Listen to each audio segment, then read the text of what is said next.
This week, we're going to switch from looking at propositional logic to looking at predicate logic.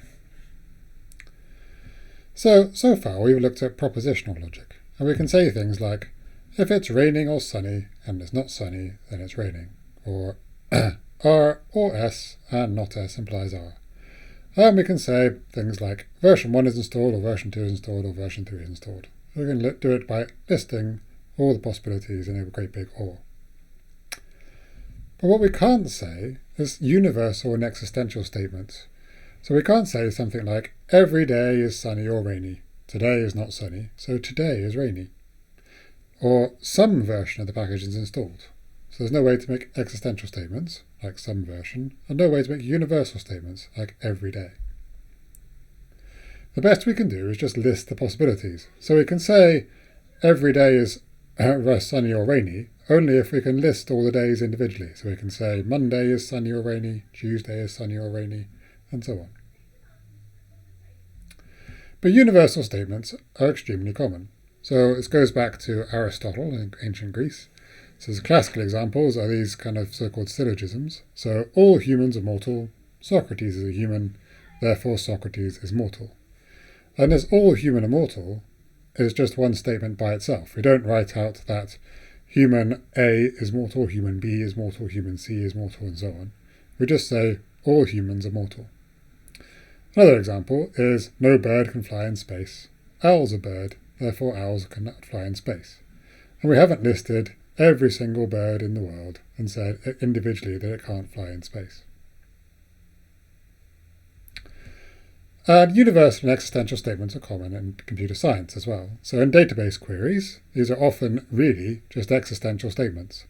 Does there exist a customer that has not paid their invoice? It's something we might write down as an SQL query to search through a database. And does there exist a player who's within 10 meters of player 1? Is something that might be a query to the database in some online role-playing game. Or are all players logged off? Is another existential statement. Do there exist any players which are logged on? Or do we have any customers? And we've already seen examples of universal and existential statements when we've talked about the semantics of propositional logic. So we say that P is satisfiable if there exists a valuation that makes it true, or P is valid if all valuations make it true, or P entails Q if for all valuations, if P is Q, then Q is true. So these for all and exists are exactly the kind of thing we want to capture in predicate logic. So how we're going to do this is by upgrading propositional logic. We're going to keep the same idea of ands and ors and nots and implies. And what we're going to do is we're going to add individuals. So we might have specific individuals. So for example, Socrates, today, player 1, the numbers 1, 2, and 3. And these name specific entities in our little world. And then we also have general individuals. So these are variables x, y, and z. So these are a bit like variables in programming languages. They stand for some individual that we don't know yet. Then we also add function symbols. So these are ways of combining specific individuals and general individuals to make compound ones. So for example, we might have x plus y, which has the intended meaning of adding the numbers x and y. Or if we're talking about days, then we might have something like the day after today, so that just adds 1 to the current day. Or day after x, which just adds 1 to some day x we don't know. Then we add properties and relations, also called predicates. So a property is usually just something which is a one-place relation. So it could be something like can fly in space, ow. So this could be something that's true or false. Or paid I, where I is some invoice. And relations are ones which involve multiple individuals. So we might say x is equal to y, or x is less than 10, where x is some general individual and 10 is some specific individual. Or customer invoice CI, saying that the invoice I is for the customer C. An important point about properties and relations, or predicates in general, is that these are things which can be true or false, unlike function symbols, which are things which are other entities in the world we're talking about. And then finally in predicate logic, we add quantifiers. So we're going to talk about two different quantifiers. Universal quantification, which is written using this upside down A. And this means for all x, it is the case that P holds. And the intention is that X usually appears somewhere inside the P. And as existential quantification, there exists an X such that P. And we're going to see many examples of universal and existential quantification in the rest of this course.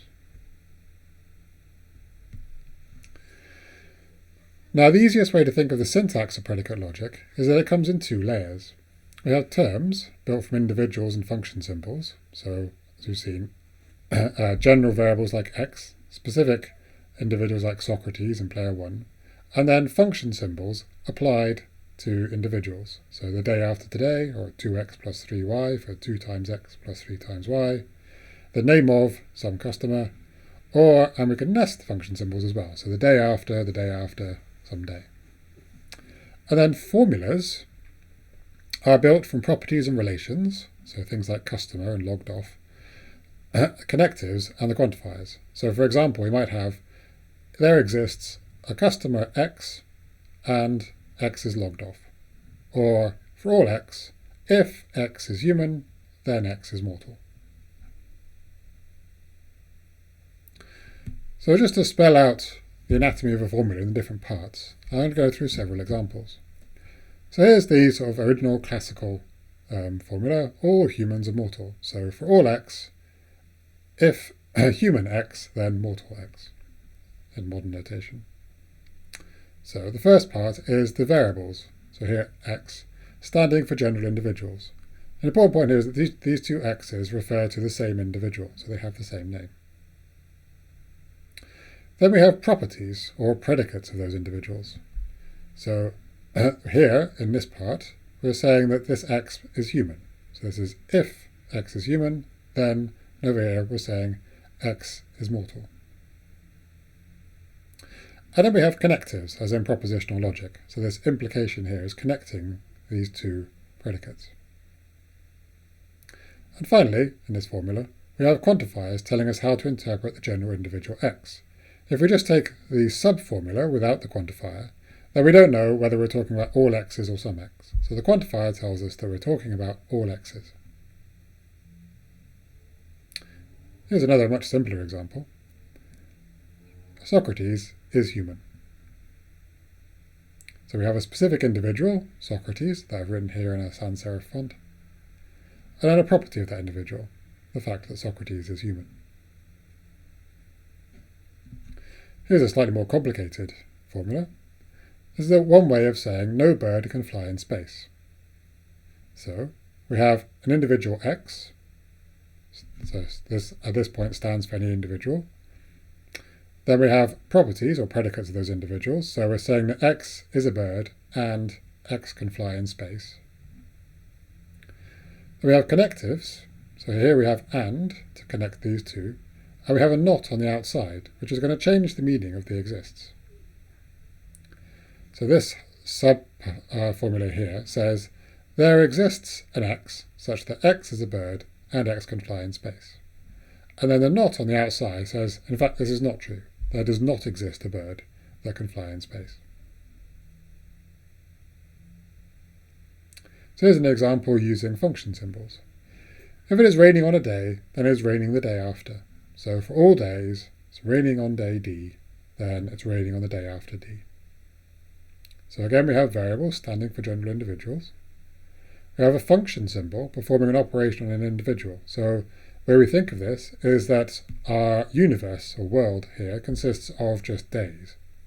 And then given any day, the function day after gives us the next day. Then we have, again, the predicates on those individuals. So in this case, it's just whether or not it's raining on some day. And then connectives and the quantifier telling us how to interpret the general individual D. Here's another one with slightly more complex function symbols.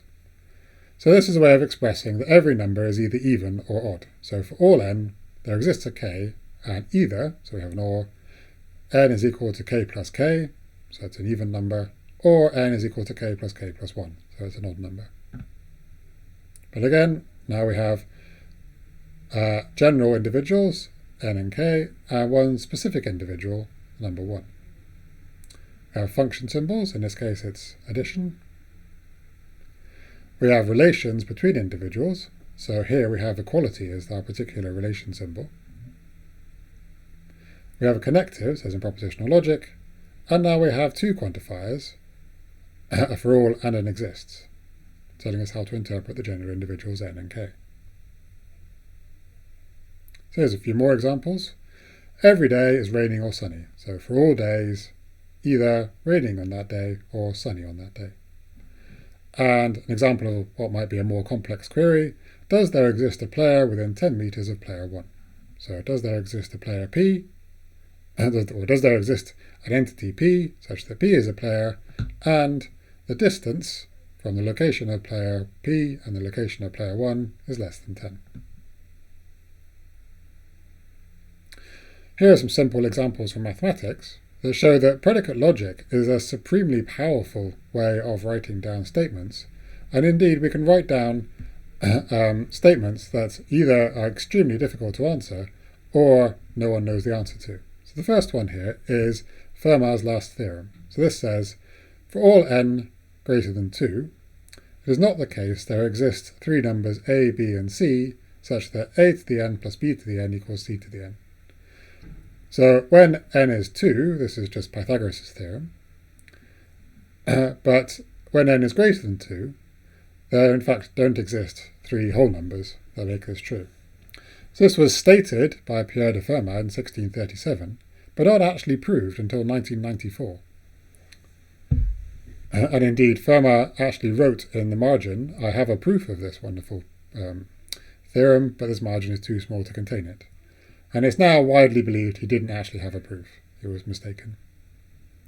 Another example is Goldbach's conjecture, which is that every even number greater than 2, so for all n is greater than 2 and n is even, then there exist two primes, p and q, so there exists a number p, a number q, p is prime, q is prime, and p plus q is equal to n.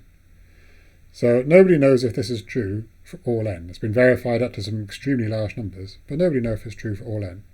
But we can write down this conjecture very simply using predicate logic and the predicates prime and even, but we don't know whether it's true or not.